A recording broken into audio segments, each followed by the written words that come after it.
এক লোক বিবাহ করার পরে বাসর রাতে স্ত্রী রেখে একটু বাইরে গেছে। দাদি শাশুড়ি এসে বলছে, কি গো, আমার পুতি চাই। বউ বলছে, দাদি শাশুড়ি আপনি দোয়া করেন, আপনাকে সংবাদ আমি দেব। কিছুক্ষণ পরে শাশুড়ি এসে বলছে, কি গো বৌমা, আমার নাতি চাই। বলছে, মা আপনি দোয়া করেন।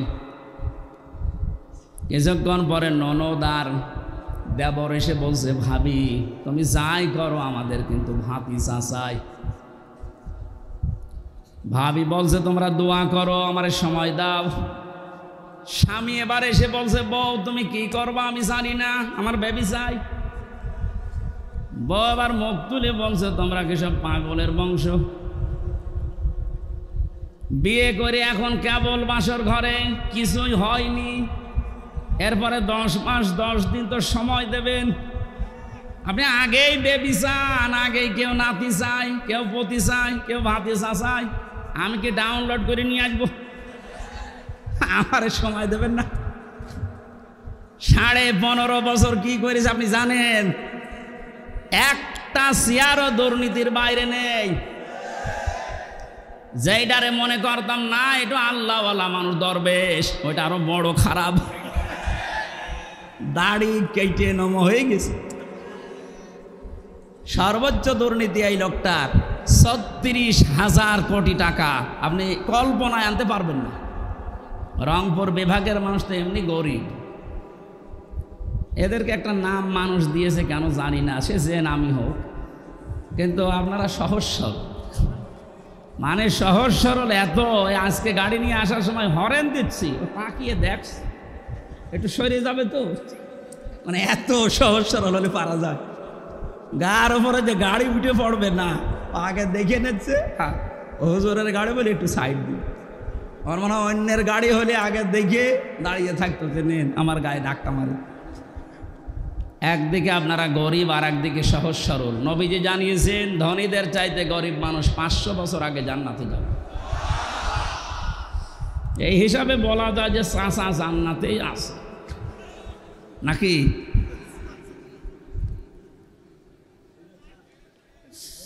আমার ভাইরা যারা দায়িত্ব পেয়েছে সংস্কারের জন্য, যখন ছাত্ররা আপনাদের হাতে দিয়েছে, খুব তাড়াতাড়ি করেন, এদেশের কোনো চেয়ার যেন বাকি না থাকে, সবগুলো সংস্কার করেন। কারণ এই জালেমদের দোসর এইগুলো। 1628টা চেয়ার ছিল বাংলাদেশে, মেন চেয়ার ওইগুলো। ওই চেয়ারগুলো দিয়েই এদেশ পরিচালিত হতো, আর ডিরেকশন আর তো দাদার কাছ থেকে। সুতরাং আমরা চাই এদেশের এই 1628টা চেয়ারের একটা চেয়ারেও যেন কোনো জালেম না থাকে, জালেমের দোসররা না থাকে, সবগুলো সংস্কার করে নতুন মানুষ এনে বসান। হ্যাঁ, কথা বলেন না কেন? এটা করার জন্য আপনাকে সময় কিছুদিন দেওয়া লাগবে না, 10 মাস 10 দিন, নাই তো কি ফিলাক্সিলট করে নিয়ে আসবে। এখনই খালি বারবার যে দেন থালা, থালা দেন, থালা নিয়ে করবেন কি? এ অবস্থায় যদি আবার ছেড়ে দেয় তাহলে এই 15 বছরের মতো দিনের ভোট রাতি হয়ে যাবে। এজন্য সংস্কার যখন চলছে, আমরা আহ্বান জানাই যারা দায়িত্বে আছেন, আপনারা একটা সম্মানজনক সময় নিয়ে তাড়াতাড়ি সংস্কার করেন। একটা জালেমের দোসরকেও আমরা আর দেখতে চাই না। আল্লামা মামুনুল হক কয়েকদিন আগে ঘোষণা দিয়েছেন, এই দেশে যেই মানুষগুলো জুলুম করেছে 1628টা, এর বাকি যারা জেলায়, উপজেলায়, থানায়, ইউনিয়নে যারা জালেম বলে চিহ্নিত, এদের ছবি মোড়ে মোড়ে টাঙিয়ে দেন, যেন জালেমরা কিয়ামতের আগে দেশে আসতে না পারে। এই দাবি আপনারা করেন না? কিয়ামতের আগে দেশে আর জালেমরা আসতে পারবে না, সব ছবি টাঙিয়ে দেন, আসুক। শর্ট করে ঢুকবে, আমরাও শর্ট করে ধরবো, শর্ট করে আর একেবারে আয়না ঘরে লাগিয়ে দেবো। আমি 10 দিন ছিলাম মাত্র, এই আমার জীবন অতিষ্ঠ হয়ে গিয়েছিল। আর ব্যারিস্টার আরমান 8 বছর। আপনি ভাবতে পারেন কত বড় কঠিন জায়গা এটা। মুফতি ফখরুল ইসলাম আমার সাথে ছিল জেলখানায়। উনি বলছিল, আমারে যখন এই আয়না ঘরে নিয়ে যায়, মাটির নিচে এই পায়ের ভেতর দিয়ে হাত উপর দিয়ে দিয়ে সামনে যে রডের বেড়া দেওয়া আছে এই রডের সাথে দিয়ে হাত তালা লাগিয়ে দিত। আপনি যেহেতু কায়দ হবেন না, সেই কায়দা নেই। আমারে বলতো, হামজা ভাই, আমার মাঝে মাঝে মনে হতো আল্লাহ হয় মরণ দাও না একটু শোয়ার ব্যবস্থা করে দাও। এই যে শুয়ে থাকা, এটা যে কত বড় নিয়ামত আল্লাহর, আমি ওই কতদিনে টের পেয়েছি। হাত যদি শুধু বেঁধে রাখতো তাও তো ঘুমানো যায়। হাতে পায়ের ভেতর দেয়, সামনের দিকে রডের বেড়া ওর সাথে লাগিয়ে তালা লাগিয়ে দেয়। দেখ, 1.5 মিনিট সময় দেয় টয়লেট করার জন্য। আর খাবার যা দেয় মনে হয় কেউ মাখিয়ে রেখেছে, ওইটাই এনে দেয়। খালে খান, না খেলে মরে যায়। মানে মরে গেলে তো আর অসুবিধা নেই, কেউ তো জানে না যে ও আছে কিনা, এমনি মানুষ মরে যায়। আমার নাই ভেতরে কোরআন শরীফ ছিল, প্রতিনিয়ত আমি কোরআন শরীফ পড়তাম আর বিভিন্ন দৃশ্য ভুলে থাকতাম। কিন্তু যারা হাফেজ না, কোরআন শরীফ নেই, তাদের কি অবস্থায় 8টা বছর কেটেছে বলুন তো। আমার 3 বছরই যেতে চাই না, আমার ডায়াবেটিস হয়ে গেছে, অথচ আমার শরীর চলে না। এই শরীরে ডায়াবেটিস হলে মেনে নেওয়া যায়? কি কষ্ট দিয়েছিল ওই মানুষগুলোকে। আমার মনে হচ্ছে এই দেশের 18 কোটি মানুষ যদি এই জালেমকে মাফ করে দেয়, ব্যারিস্টার আরমানের বউ জীবনও মাফ করবে। আপনারা করে দেন আপনাদের বউমা, তো আমাদের বউ, আমার বউ তো মাফ করবে না, কারণ 3 বছর আপনি তার থেকে কি অবস্থায় রাখলেন। আমারে জেলে দিলে কোনো সমস্যা না, জেলে দিলে 7 দিন পর পর দেখা করা যায়, কথা বলা যায় মোবাইলে। আর আমার একেবারে বিচ্ছিন্ন, সরকারি মোবাইল তো কল্পনাই করা যায় না। দায়িত্বে যেগুলো দিত সবগুলো হিন্দু, সুভাষ দাস, সুব্রত বালা, দেবদাস, দেবদুলাল, এ নাম শুনলেই মনে হচ্ছে যে এ কিছু না কিছু করবে। এসে 24 ঘন্টা পায়ের কাছে হাতের কাছে বসে থাকে। আমি তো কারোর সাথে কথা বলবো না। সবচাইতে বেশি ঝামেলায় লেগেছিল আমারে আর মাওলানা মামুনুল হক। আপনি কেন করলেন এইটা? এমনিতে জেলে দিতেন, আটকে রাখতেন, রাখেন। এই কয়েকদিন আগে আমার মামলা সব খারিজ হয়ে গেছে। মানে আগস্টের 5 তারিখের পরে যেই মামলা তুলেছে সব খারিজ করে দিয়েছে বিচারপতি। বলছে কি দেখে মামলার বিচার করবো, এর ভেতরে কোনো মাল নেই, যা। আমি বলতে গেলাম যে বিচারপতি, এ 3 বছর তো আপনার কাছেই ছিল, তখন তো বলেননি যে কোনো মাল নেই, এখন বলছেন কোনো মাল নেই, কি দেখে বিচার করব? উনি এইটাই বলতো যে হুজুর আমার হাত বাঁধা ছিল। কি ছিল? এখন আমার হাত খোলা আছে, এখন আর তো কেউ বাধা দেওয়ার মতো নেই। এখন সত্যটা আমি সত্য বলে জানিয়ে দিলাম যে আপনি নির্দোষ, কোনো দোষ আপনার আমি পাইনি। আমার মনে হয় এদেশে 1628টা চেয়ার যে আছে, শুধু একটা চেয়ারের হাত খোলা ছিল, আর বাকি 1627টা চেয়ারের হাত বাঁধা ছিল।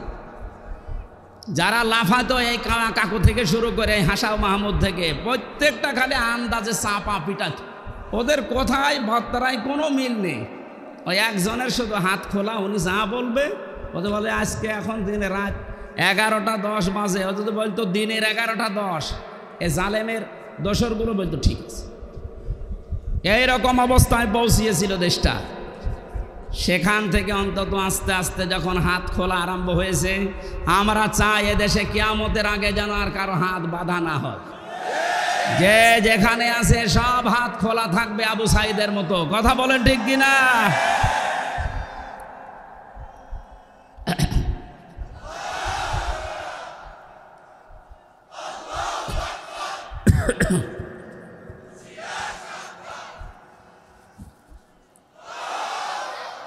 দরুদ পড়ছি, সালাম পাঠাচ্ছি আমাদের নবী মুহাম্মদুর রাসূলুল্লাহ সাল্লাল্লাহু আলাইহি ওয়াসাল্লামের প্রতি। তার প্রথম শব্দই ছিল কিয়ামতের দিন আল্লাহ মানুষকে বলবেন পড়। পড়ার শর্ত বলছিলাম কয়টা? 1 নম্বরে পড়তে হবে শুদ্ধ করে, 2 নম্বরে বুঝতে হবে এই পড়া বিষয়টা। আমি ছোটোবেলায় যখন 9-10 পড়তাম, ওই সময় একটা ছেলে পড়াতাম কুষ্টিয়াতে। একটা ছেলে আমার কাছে পড়ে, আমাদের ছোট নদী চলে বাঁকে বাঁকে। আমি বললাম এটা মুখস্থ করে আমার শোনা বাঁকাই। আমার বলছে হুজুর এই যে আমাদের ময়াকার দয়কার র একটা শব্দ লিখতে 4টা অক্ষর কেন লাগে এইটা আপনি বলেন, তারপরে আমি ছোট নদী পড়ব। আমি জানি না একটা শব্দ লিখতে বাক্য লিখতে যে 4টা অক্ষর লাগে আমি তো জানি না। চিন্তা করলাম আল্লাহ এর বয়স কয় বছর, এখনো দুধ ছাড়েনি, আর একটা শব্দ পড়বে সামনের শব্দে যাবে না যতক্ষণ আগেরটা না বুঝবে। অথচ 96% মুসলমান এই দেশে আল্লাহর কালাম পড়ে যাচ্ছে আন্দাজে, কিচ্ছু জানে না। আহ্বান জানাচ্ছে এই ছেলেটার মতো মন তৈরি করেন, যেইটাই পড়বেন আগে বুঝবেন যে আল্লাহ এবং তার রাসূল কি জানাতে চায়, এরপরে শব্দে যাবে। কথা বুঝতেছেন? 3 নম্বরে শুধু পড়লে বুঝলেই হবে না, যতটুকু জ্ঞান আপনি পেয়েছেন এই জ্ঞানটা মানুষের কাছে নিজের জীবনের ভেতরে বাস্তবায়নের চেষ্টা চালাতে হবে। 4 নাম্বার শর্ত হচ্ছে শুধু নিজে মানলে হবে না, এটা মানুষের কাছে পৌঁছিয়ে দেওয়ার নিয়ত করা লাগবে। এই হাদিসের ব্যাখ্যায় আর একটা হাদিস পেয়েছি, এদিকে তাকান। আন আবি হুরায়রা রাদিয়াল্লাহু তাআলা আনহু قال قال النبي صلى الله عليه وسلم, নবীজি বলেন বাল্লিগু আন্নি ওয়ালাউ আয়া, তোমরা যদি একটা বাক্য জেনে থাকো ওটা মানুষের কাছে পৌঁছিয়ে দাও। বাল্লিগ দেননি নবীজি, বাল্লিগু বহু বচন।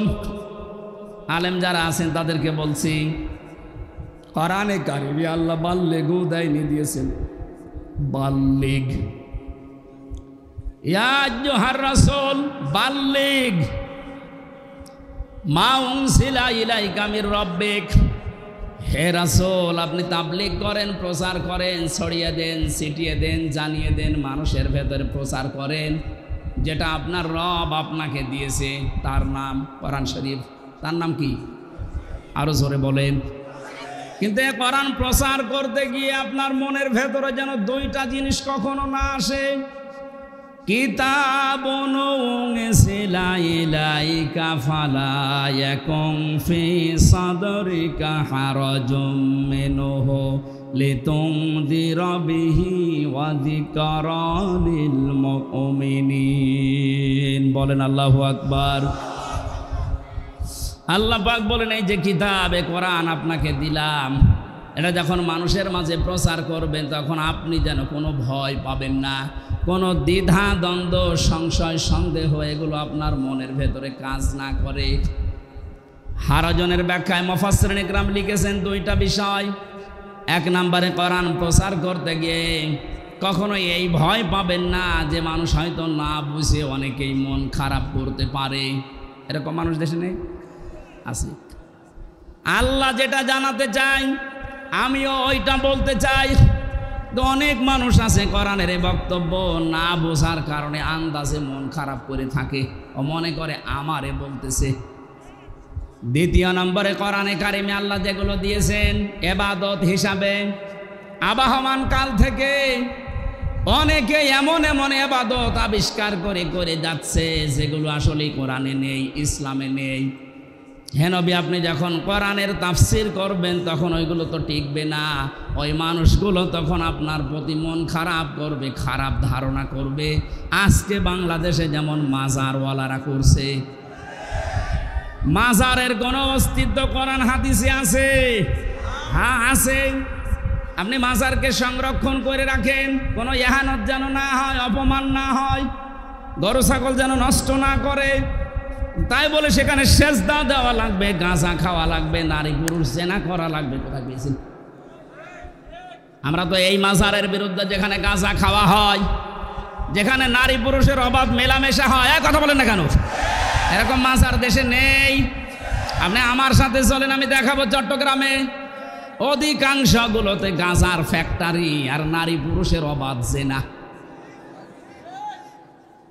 যেগুলো আবাসিক হোস্টেলগুলোতে হয়ে থাকে ওইগুলো মাজারে হচ্ছে প্রকাশ্যে। তাও হক্কানি আলেমরা কোনোদিন এটা দেখার পরে জানার পরে সহ্য করতে পারে? এতদিন পর্যন্ত জালেমরা ওদেরকে পাত্তা দিত, জালেমরা ব্যবসা করে খেত, এই কারণে কিছু বলতো না। জালেম যেহেতু নেই এখন, আলেমরা এই জন্যে এত বেশি সতর্ক করছে যে মাজারের অস্তিত্ব যেন না থাকে, গুড়িয়ে দেন। কারণ আলেমরা দেখিয়ে এসেছে যে হাজী সাহেব প্রধান অতিথি, সভাপতি, সভাসী। হযরতে ওসমানের কবর আমি দেখেছি, খালি একটা পাথর দেওয়া আছে, বোঝা যাচ্ছে না। আর বাংলাদেশে গরু ছাগল মরে গেলেও কবর 3 তলা হয়। হযরত ওসমানের মতো দামি মানুষ আপনার বাবা, যার কবর পাকা করা লাগবে। ওসমান রাদিয়াল্লাহু তাআলা আনহুর কবর যদি মাত্র একটা পাথর দেওয়া থাকে, তাও বোঝা যাচ্ছে না আপনার বাবা। তাহলে বাল্যেগোর আমি ব্যাখ্যা করছিলাম যে বাল্যেগ না দিয়ে আল্লাহর নবী বাল্যেগও দিয়েছেন। এটা শুধু আমির হামজার কাজ না, যে যতটুকু জানবে ওইটাই তার প্রচার করা লাগবে, এটা ফরজ মনে করি। বাংলাদেশে এই দায়িত্ব যদি যিনি ছিলেন পালিয়েছে তিনি সহ যে সেখানে আমরা আছি মুসলমান যারা দাবি করি, প্রত্যেকে নবীর এই কথাকে যদি ফরজ মনে করে পালন করতে পারতাম, এই 15.5 বছরে কোনো কোরআনের মাহফিল বন্ধ হতো না। কারণ সবাই আমি প্রচার করি, যে যতটুকু জানি। বাধা দেবে কে? বাধা দেবে তারও তো প্রচার করা ফরজ। কথা বলে না কেন? আমরা এই হাদিস না বোঝার কারণে আজ বহু বাধার সম্মুখীন হয়েছিলাম। এখন এটা যেহেতু মানুষ জানছে যে আমি যদি জানি কুল হুয়াল্লাহু আহাদ, এইটাও প্রচার করা নামাজের মতো ফরজ। তাহলে কোরআন পড়তে হবে। এই করার ব্যাখ্যা বললাম 4টা: শুদ্ধ করে পড়া, নিজে বোঝা, নিজে ওর ওপরে কাজ করা, আর এটা মানুষের কাছে পৌঁছিয়ে দেওয়া। আল্লাহ এই 4টা শর্ত যারা মানে তাদেরকেই বলেন উলাইকা ইউমিনুনা বি, এরাই কোরআনে বিশ্বাসী। আর এই 4টা যারা মানে না, শুদ্ধ করে হয়তো পড়ায় কিন্তু বোঝে না, বুঝলেও হয়তো ওটা জীবনে মানে না, মানলেও এটা যে প্রচার করা লাগবে এই কাজে সে নেই, এটাকে সে ফিতনা মনে করে। না প্রচার করতে গেলে না জানে আবার কে কি মনে করে, মন খারাপ করে কিনা, না বুঝে আবার উল্টাপাল্টা ধারণা আসে কিনা, সমস্যা হয় কিনা, এই জন্যই তো অনেকে চুপ থাকে। কথা বলেন। আমার রিমান্ডে 10 দিনই একই প্রশ্ন করেছিল যে অত বেশি বলার দরকার কি? আপনি চুপ থাকতে পারেন না, তাহলে তার এই মাটির নিচে আসা লাগে না। তাহলে ওরাও শান্ত, যেটা প্রচার করা, ও যা বলে বানিয়ে তো বলে না, সঠিক কথাই বলে, কিন্তু ওর মুখ বন্ধ করা লাগবে। যেন এমন এমন কড়া কড়া কাজ করেছিল আমার সাথে, আমার 11 ঘন্টা টাঙিয়েছি, কালো কাপড় দিয়ে চোখ বেঁধে, সামনে না পেছনে হাত বেঁধে, ডান্ডা বেড়ি লাগিয়ে মাজায় দড়ি দিয়ে টাঙিয়েছি। 1-2 ঘন্টা 5 ঘন্টা 11 ঘন্টা আমার নামাজ পড়তেও দেয়নি। 4 ওয়াক্ত নামাজ আমি আন্দাজে পড়েছি, কারণ সব বাধা। 1.5 মিনিট 2 মিনিট সময় দিতে খালি প্রসাব করে আসি, মাটির নিচে তো কিছু বোঝা যায় না। এরপরে শেষে যখন আর রাজি হয়নি, বলছে এই আকিজ গ্রুপে আমি চাকরি করতাম, আকিজের বিরুদ্ধে বলা লাগবে। সর্বশেষ বলেছিল জামাতে ইসলামী বাংলাদেশ এবং ছাত্র শিবিরের বিরুদ্ধে যে কথাগুলো লিখে দিলাম, ওরা জঙ্গি সংগঠন, এগুলো বলা লাগবে। যদি না বলেন আপনার বউ তুলে নিয়ে আনবে। বলেন কোথায় ওদের চরিত্র পৌঁছিয়েছিল। যেগুলো অফিসার ছিল আমার মনে হয় সবগুলো বাইরের দেশ থেকে ট্রেনিং দেওয়া। এদের চরিত্র এত খারাপ, আল্লাহর ভুল ধরতো মাঝে মাঝে। আরে ভাই, তুই আমার মামলার বিষয়ে জিজ্ঞাসা কর যে এই বিষয়ে আপনি কিছু জানেন কিনা। না, ও আল্লাহর ভুল ধর। অথচ মুসলমান, নাম জাহিদুল ইসলাম, নাম আতিকুল ইসলাম, শেখ ইমরান, ডিসি মান্না, আসাদুজ্জামান, মনিরুল ইসলাম, কি সুন্দর সুন্দর নাম দেখেছে। আসাদুজ্জামান মানে কি? জামানার বাঘ। মনিরুল ইসলাম স্ট্যাটাস দিয়েছে কালকে, এই শয়তানরা যদি দেশের মানুষ ধরতে পারে, জঙ্গির নাটক সাজিয়ে বিনা কারণে হাজার হাজার মানুষের জীবন নষ্ট করছে। জঙ্গি কিসের জঙ্গি? হ্যাঁ, ওরা নিজেরাই জঙ্গি। এই দোষটাকে অন্যের ঘাড়ে চাপিয়ে কি করে দেশের ইসলামপন্থী যারা আছে তাদেরকে কাবু করা লাগবে, ঘায়েল করা লাগবে। আর বাইরের দেশকে এই ইস্যুটা কাজে লাগিয়ে কিভাবে অবৈধ ক্ষমতায় থাকা যায়, তাছাড়া কিচ্ছু না। 3 বছরে তো আমি কোনো জঙ্গি পাইনি। কয়েকজন আছে জেলখানা একটু উগ্র, জঙ্গি না। জঙ্গি কোথায় পাচ্ছেন এদেশে? কিছু উগ্র মানুষ আছে, এই মানুষগুলোকে ওরা জঙ্গি বলে বাইরের দেশকে দেখায় যে এ দেশে আছে, আমরা যদি না থাকি এ দেশ জাহান্নাম হয়ে যাবে। তোমরা থেকে কি করেছো? খালি টাকা পাচার করেছো, টাকাগুলো সব ফেরত নিয়ে আসা হবে। এ দাবি আপনি করেন না?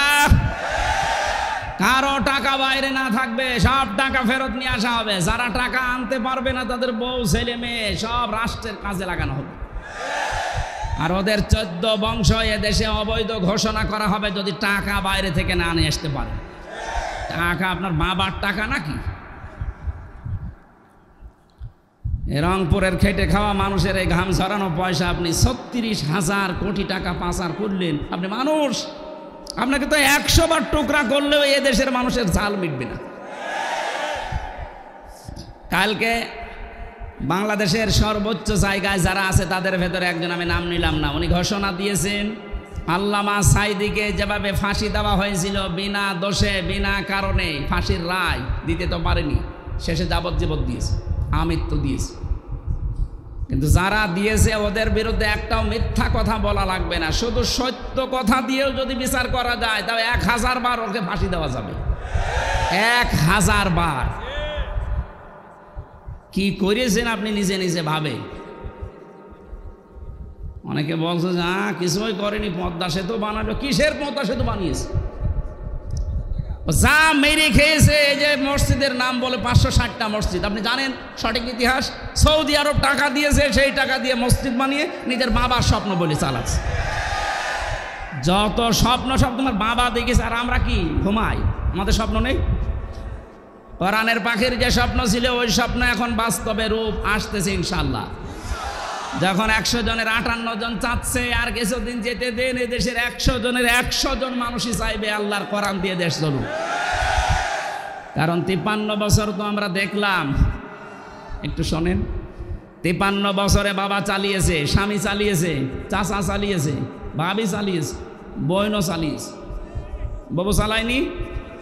আমরা দেখলাম কি হয়। এখন শুধু বাকি আছে আল্লাহর এই কোরআন দিয়ে দেশ চললে কেমন দেখা যায়, এটা আমরা দেখতে চাই। এই কথা বলেন না কেন? এটা দেখতে চাই না? এটা দেখবেন, এটা যদি কায়েম হয় তখন বুঝবেন যে কেমন সুন্দরভাবে দেশ চলছে।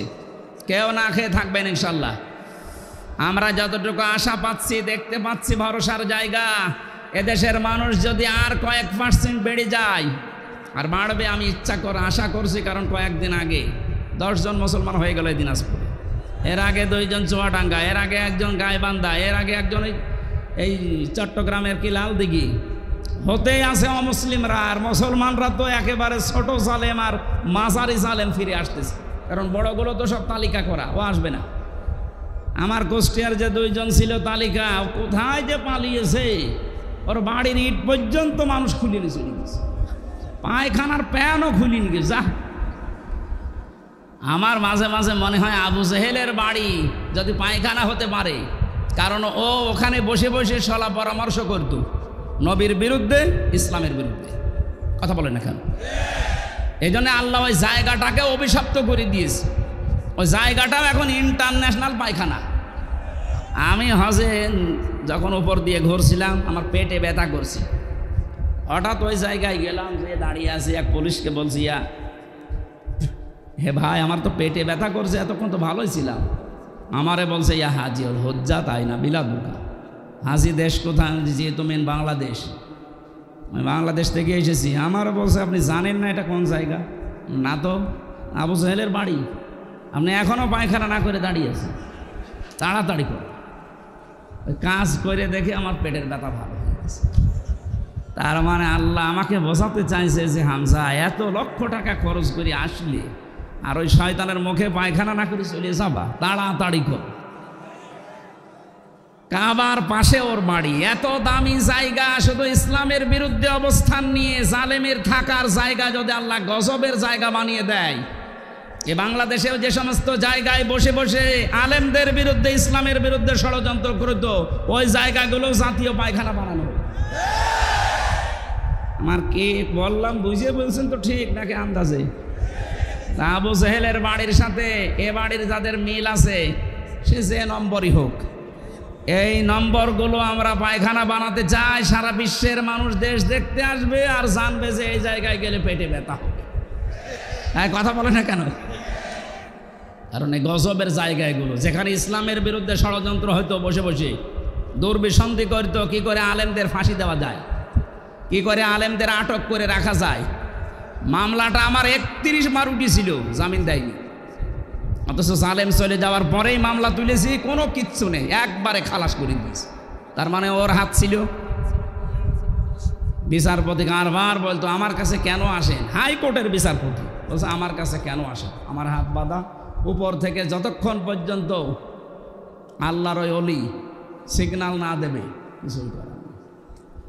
কোথায় ছিলাম আমরা, বিচার ব্যবস্থাকে কোথায় পৌঁছিয়ে দিয়েছে। আজকে প্রধান বিচারপতি যে কথাগুলো জানিয়েছে, আমার মনে হয় এই কথাগুলো বাংলাদেশে অতি শীঘ্রই অতি দ্রুত কার্যকারী করা দরকার। তাহলে ন্যায় বিচার দেশে কায়েম হবে ইনশাআল্লাহ। যারা দায়িত্বে আছে আল্লাহ তাদেরকে ওমরের মতো যেন বানিয়ে দেন, বলেন আমিন। আমরা হাদিসের এখনো 5-6টা শব্দ ছিল সামনে, অরত্তিল কামা কুংতা তোরত্তিল ফিদ দুনিয়া, এই শব্দগুলোর ব্যাখ্যা আপনারা আশপাশে যারা আলেম আছে এনাদের কাছে জেনে নিয়ে আমরা তাফসিরুল কোরআন মাহফিলে প্রবেশ করছি। সূরা নসর, কোন সূরা বলেন বলেন? নসর না নাসর? নুন সোয়াদ র, নাসরুন শব্দের শাব্দিক অর্থ হচ্ছে সাহায্য, আর নুন সিন র নাসর মানে ঈগল পাখি। এই জন্য যারা এই সূরাটা পড়তে গিয়ে সোয়াদ না বলে সিন দিয়ে উচ্চারণ করেন, আপনার কিন্তু নামাজ হবে না। কারণ নামাজ ভাঙার কারণ 19টা, তার ভেতরে প্রথম কারণ কোরআন যদি কেউ অশুদ্ধ পড়ে। এবার তেলাওয়াত করবেন শুদ্ধভাবে, আমরা প্রবেশ করছি। ফাউযু বিল্লাহি মিনাশ শাইতানির রাজিম, বিসমিল্লাহির রহমানির রহিম, ইযা জাআ নাসরুল্লাহি ওয়াল ফাত। সূরা নসরে 3টা আয়াত আল্লাহ দিয়েছেন। কোরআন শরীফে 3 আয়াত বিশিষ্ট সূরা আছে, 3টা, আসর, নসর আর কাউসার। কয়টা সূরা? এর ভেতরে মাত্র 3টা আয়াত আছে। আমার তো যতটুকু কোরআনের উপরে পড়াশোনা করা আছে, এই নসরের ভেতরে আল্লাহ এত কথা দিয়েছেন, তাফসীর আকারে যদি আমি কিয়ামত পর্যন্ত হায়াত পাই তাও এত কথা শেষ করা সম্ভব না। এত কথা এই সূরার ভেতরে আছে। নসর শব্দের শাব্দিক অর্থ সাহায্য। আল্লাহ বলেন যখন আসবে আমার সাহায্য তখন আপনি বিজয় দেখতে পাবেন। তাহলে বিজয় আসার শর্ত সাহায্য। বিজয় আসার শর্ত কি? এই 15.5 বছর পরে যে বিজয় এসেছে এটা আল্লাহর সাহায্যে এসেছে। মাধ্যম বৈষম্য বিরোধী ছাত্র আন্দোলনে যারা জীবন দিল এরা মাধ্যম, আর যারা 2700 এখনো হাসপাতালের বেডে কাতরাচ্ছে, আমরা এদেশের দায়িত্বে এখন যারা আছেন তাদেরকে আহ্বান জানাচ্ছি, বাংলাদেশে এখনো যারা হাসপাতালে কাতরায়, বিশেষ করে স্বাধীনতায় এই যুদ্ধে যারা আহত হয়েছে প্রত্যেককেই যেন পুনর্বাসন করা হয় তা সঠিকভাবে এবং স্থায়ীভাবে। কথা বলেন ঠিক কিনা? এরা জীবন্ত শহীদ, কারো চোখ নেই, কারো পা নেই। আমি কুষ্টিয়া হাসপাতালে এই 6 তারিখে গিয়েছিলাম দেখার জন্য। 5 তারিখে স্বাধীন হয়েছে, 6 তারিখে সকালে গিয়ে দেখি একজনের অন্ডকোষ উড়ে গেছে, একজনের চোখ উড়ে গেছে। আমার যতটুকু সামর্থ্য ছিল আমার বাবার, আমি নিজের পক্ষ থেকে বাড়িগুলো ওই শহীদদের বাড়ি গিয়ে সাহায্য করে এসেছি। রাষ্ট্রকে আহ্বান জানাচ্ছে আপনারা এগিয়ে আসেন। এই দরবেশের টাকা এবং এই জালেমাদের টাকা পয়সা সবগুলো বাজেয়াপ্ত করে এদের পেছনে খরচ করে। আমার ভাইরা, এজন্যে যে বিষয় আমরা পেয়েছি এটা আল্লাহর সাহায্যে, তাছাড়া সম্ভব ছিল না।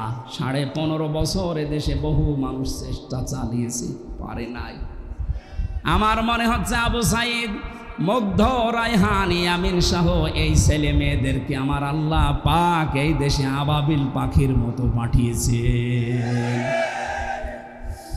ইযা জাআ নাসরুল্লাহি ওয়াল ফাত, যখন আসবে আল্লাহর সাহায্য, হে নবী আপনি বিজয় দেখতে পাবেন।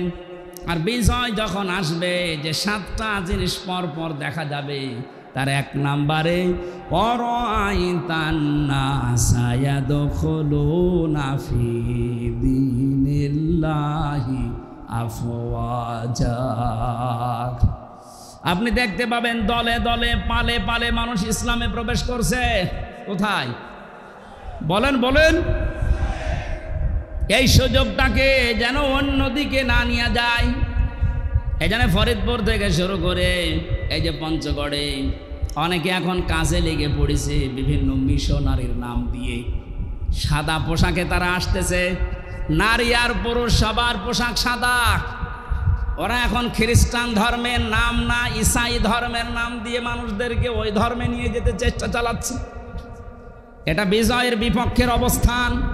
বিজয় আসলে আপনি দেখতে পাবেন দলে দলে মানুষ পালে পালে ইসলামে আসবে, খ্রিস্টান ধর্মে আসবে, হিন্দু ধর্মে আসবে, ইহুদি ধর্মে আসবে। এরকম কোনো কথা আল্লাহ পাক ঘোষণা দেননি। সুতরাং যারা এগুলো করছেন আপনাদের মতলব অন্যদিকে। আমি কথা বোঝাতে পারিনি, নিচে নামা যাচ্ছে না, সমস্যা আছে। সুতরাং এগুলো যারা করছেন আপনারা থামবেন। এ দেশের বিজয় মুসলমানেরা যখন এনে দিয়েছে,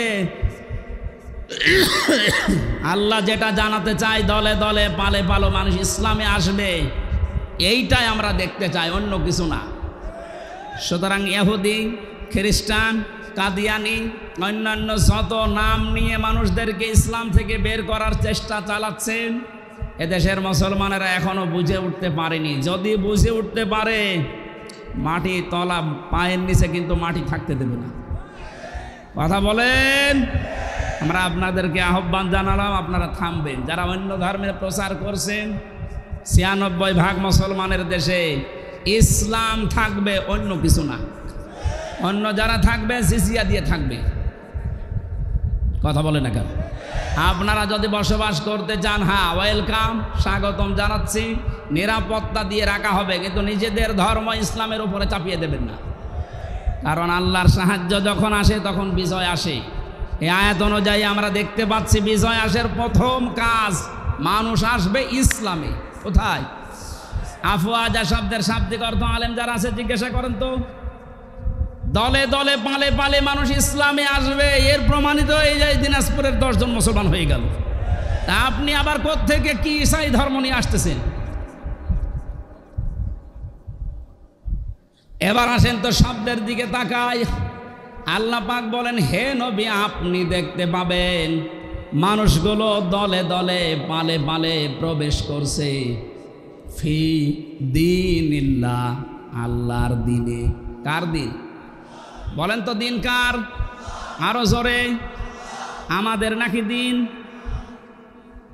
দিন আল্লাহর। আমরা হচ্ছে দিনের খাদেম, কামলা, লেবার, মনীষ, পাট, যাই বলেন, সার্ভেন্ট, ভিত্ত। আমরা কেউ এ দেশে দিনের মালিক না, আমরা সবাই দিনের খাদেম। দিনের খাদেমে কথা বলতে লজ্জা হয়, শরম লাগে, নিজেকে ছোট মনে হয়। আরে বিশ্ব নবী ছিলেন দিনের খাদেম। প্রচার করতে গিয়ে যখন কাফেরেরা পাথর দিয়ে আঘাত করত, ঢেকে ফেলতেন মারতে মারতে, হযরতে জিবরাইল এসে যখন পাথরগুলো সরিয়ে ফেলেন, নবীজি আহত অবস্থায়, ক্ষত বিক্ষত অবস্থায়, কথা বলতে পারেন না, এমন কঠিন অবস্থায় বলতেন, ইয়া আখি জিবরাইল, হে ভাই জিবরাইল, আমার কাজটা সকালবেলা থেকে কি? অন্য কোনো কাজ আছে আমার? ফেরেশতা জিবরাইল বলতেন, ইয়া রাসূলুল্লাহ, আল্লাহ পাক আমাকে জানাতে চেয়েছেন, বলতে বলেছেন এই কথা যে সকালবেলা থেকে আপনার কাজ এই দিনের খেদমত করা, কারণ দিন প্রচারের জন্য দিনের খাদেম হিসাবে আল্লাহ আপনাকে পাঠিয়েছেন। দিনের মালিক নবীজিও না, দিনের খাদেম ছিলেন তিনি। আমরাও দিনের খাদেম। বাস্তবতা এবার সামনে নিয়ে আসছি আমরা।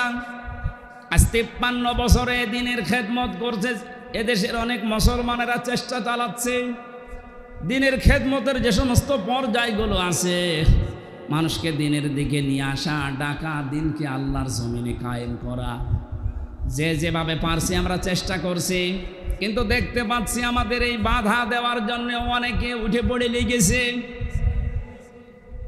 আজকের মাহফিলের সভাপতি বাবুল সাহেব, উনি যদি বলে আমাদের 10 জনকে যে আপনাদের আমরা কামলা নিলাম, আপনি এই 2 বিঘা জমি ধান লাগিয়ে দেন, আমরা 10 জন মিলে ধান লাগাচ্ছি, বিকাল 5টা পর্যন্ত আমাদের ডিউটি, উনি বিকাল 5টা এসে আমাদের বেতন দিয়ে দেবেন। বিকাল 5টা বাজতে আর মাত্র 10 মিনিট বাকি আছে, 10-12 জন মস্তান মোটরসাইকেল নিয়ে অস্ত্র নিয়ে এসে বলছে ধান লাগানো যাবে না, যা লাগিয়েছেন সব আমরা তুলে ফেলবো। আমরা যারা কামলা আছি, খাদেম আছি, আমরা যারা লেবার আছি, আমরা বলবো ভাই আপনারা ধান তুলে ফেলবেন, অসুবিধা নেই, কারণ ধানের মালিকও আমরা না, এ জমির মালিকও আমরা না। কথা বলেন না কেন? আমাদের একটা উদ্দেশ্য আছে এখানে কাজ করার। উদ্দেশ্যটা হচ্ছে এই জমিন যার, তিনি এখানে নেই, কিন্তু আমরা হচ্ছে পাহারাদার। এ ধান আমরা বহু কষ্ট করে লাগিয়েছি সারাদিন। আপনারা যদি ধান তুলে ফেলতে চান ফেলেন, কিন্তু আর 10 মিনিট পরে, কারণ আর 10 মিনিট পরে মালিক আসবে, আমাদের বেতন দিয়ে দেবে, বেতন নিয়ে আমাদের সংসার চলবে।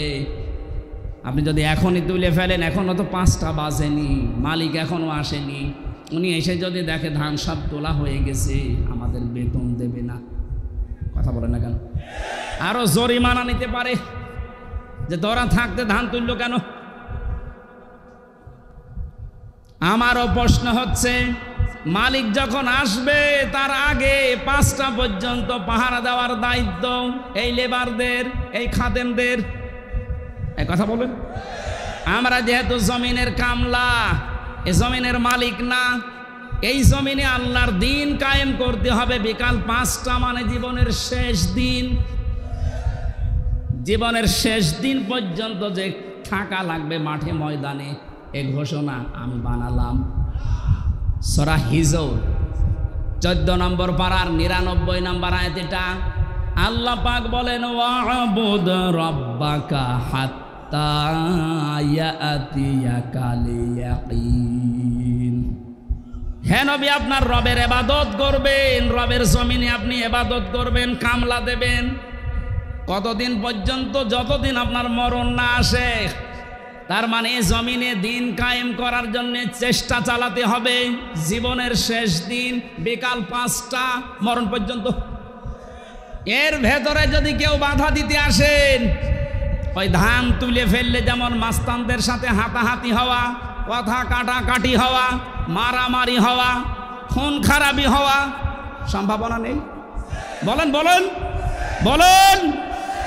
সুতরাং এই জমিনেও আমরা বিকাল 5টা পর্যন্ত কাজ করব।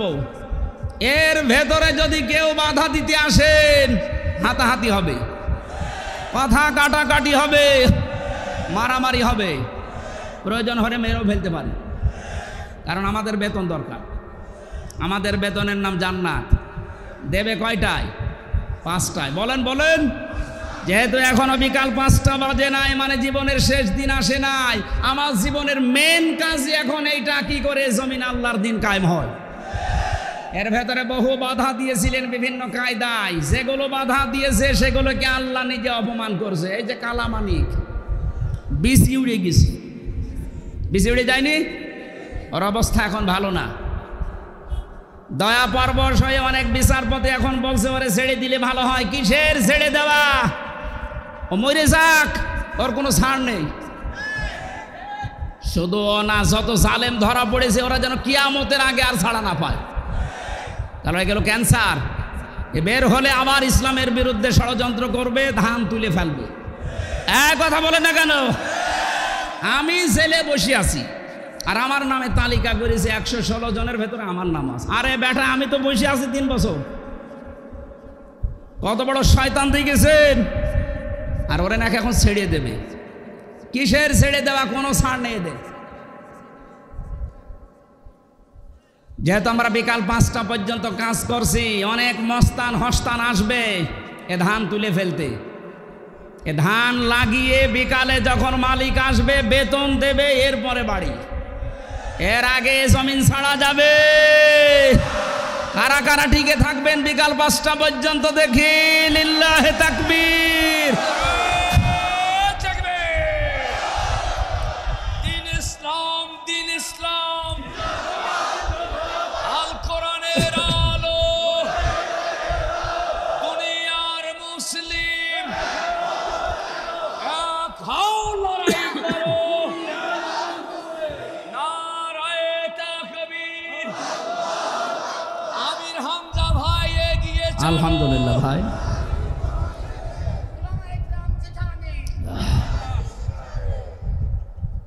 হ্যাঁ, আমাদের একজন উপদেষ্টা গতকালকে জানিয়েছেন এদেশকে সংস্কারের জন্য ওলামা একরামের ভূমিকা রাখতে হবে এবং রাখার সুযোগ দিতে হবে।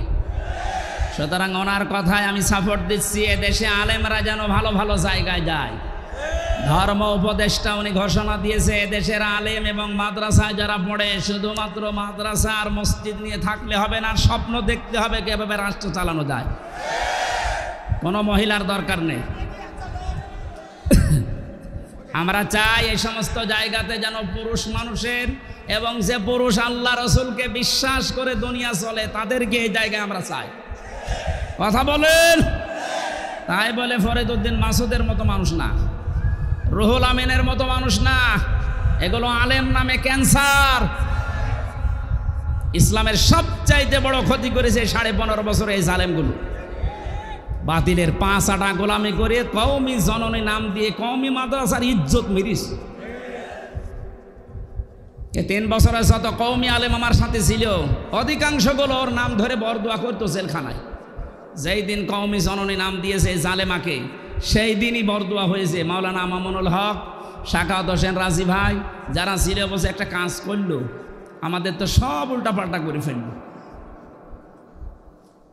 কত বড় মানুষ জালেম হলে একজন আলেম নৌকা মার্কা নিয়ে দাঁড়ায় বলেন তো? হ্যাঁ, আর সে আবার জোর করে নামাজ পড়াতে আসে, ওর পেছনে নামাজ হয়?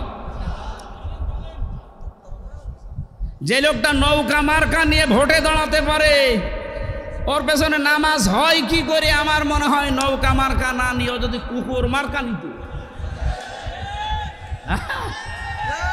তাও অন্তত একটা পদে থাকতো।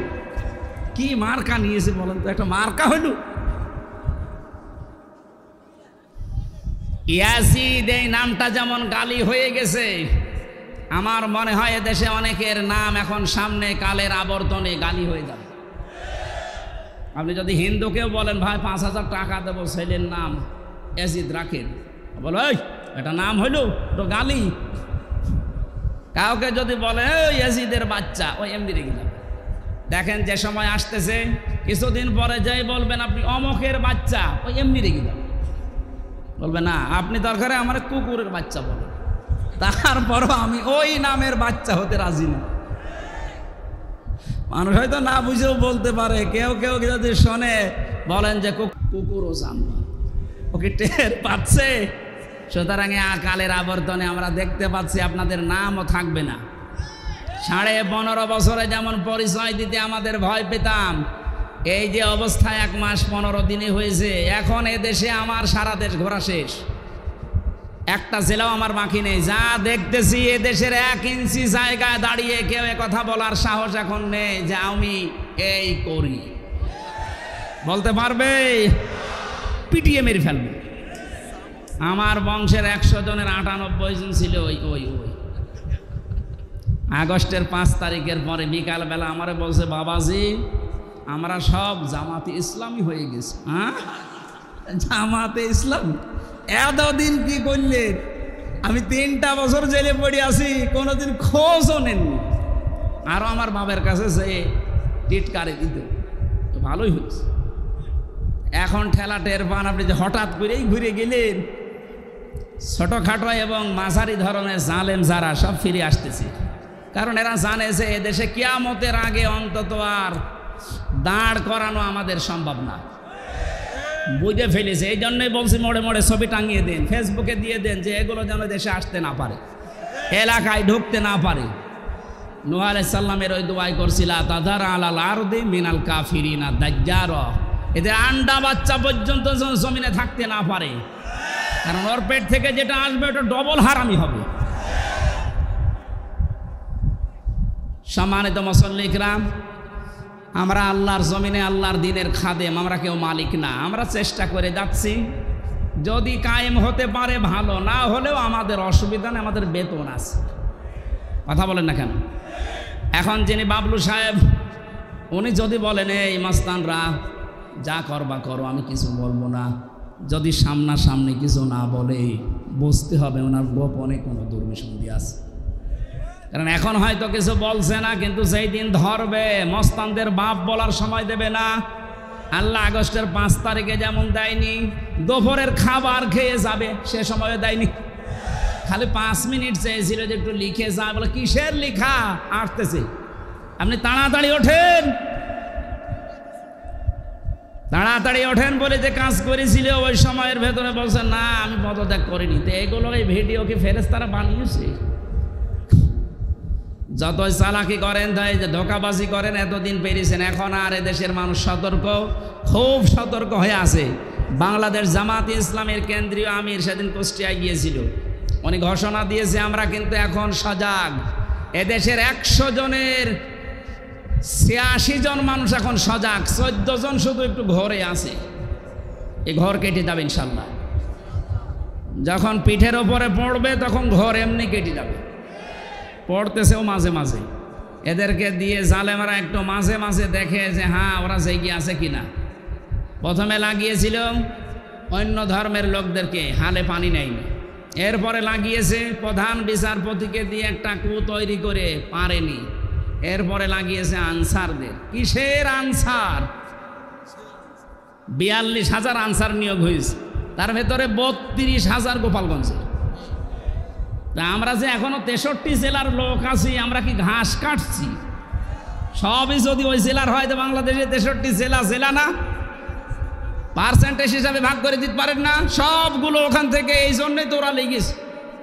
এ 17 বছর কোথায় ছিলেন আপনার অধিকার নিয়ে? হঠাৎ এখন শুরু করেছেন। পুলিশ ছাড়া যদি দেশ চলতে পারে, ও আনসার ছাড়া চলবে 1-2। কোনো দরকার নেই, সাতা বিলুপ্ত করে দিন। এই জন্য আমাদের উদ্দেশ্য হচ্ছে দিন কায়েম করা এদেশে।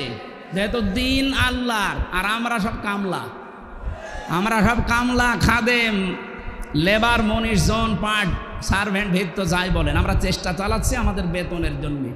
বিকাল 5টায় যখন আল্লাহ আমাদেরকে বেতন দেবে, বলবে যা ওয়াসিকাল্লাযীনা তাকাও রাব্বাহুম ইলাল জান্নাতি যুমারা। 70,000 গেট তৈরি হবে আমাদেরকে রিসিপশন করার জন্য। আজ এই দেশের নেতা যারা আসে বিভিন্ন জেলাতে, মন্ত্রী, এমপি, তাদের জন্য 8টা, 10টা, 15টা গেট হয়। আল্লাহ আল্লাহ আমরা এমন খাদেম আল্লাহর দ্বীনের 70,000 গেট আল্লাহ বানাবে। আল্লাহ যেন এই ভাগ্য আমাদের কপালে লেখেন, বলেন আমিন। সুতরাং বিজয় আসলে যে সমস্ত কাজ সামনে আসবে তার একটা আরম্ভ হয়ে গেছে। দিন যত যাচ্ছে এদেশে দিন কায়েম হোক, এটা অনেকেই চাচ্ছে। 58 ভাগ যখন হয়ে গেছে, এটা মিথ্যা নয়। ফাসাব্বিহ বিহামদি রব্বিকা ওয়াস্তাগফির।